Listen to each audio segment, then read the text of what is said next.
Alrighty, thanks for joining me. My name is Chase Moses, and today we're going to be talking about week number 2 assignment called Creating a Timed Math Quiz.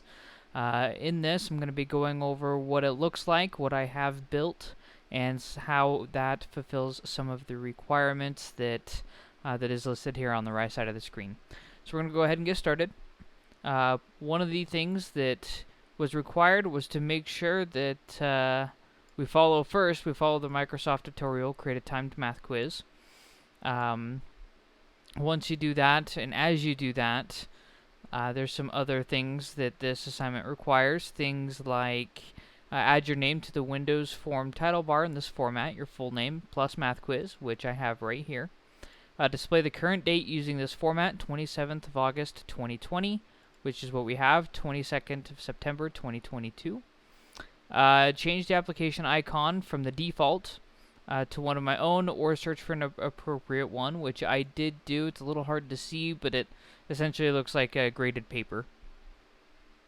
It also wants me to take into consideration proximity, alignment, repetition, and contrast, which I feel like I have done a little bit. We've got the blue header bar and kind of a darker, backdrop behind it.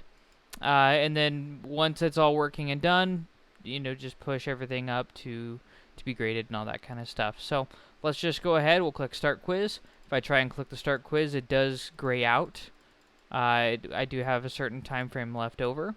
And as I type in the responses, like this is 59, it'll ping and say whether it's working or whether it's correct. If I don't say that it is correct, like if I say this is 3, gives me another sound. There's a timer that changes with 5 seconds left to a different color. And then if it times out, sorry, you didn't finish in time. And it gives me a time's up. Change there. Hit OK, and it'll show you what the correct answers were. So that's pretty good. We can click Start Quiz again. This gives you 15. If I say, let's see, 71, 42, it's like 29. There you go.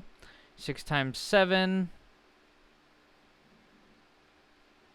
I believe that's 42. And then we've got 10. When you complete them all and you get them all right, you get a little notification that says you got all the answers right. Congratulations. So that's pretty fancy as well. So that's about it as far as the program goes. It does meet the requirements.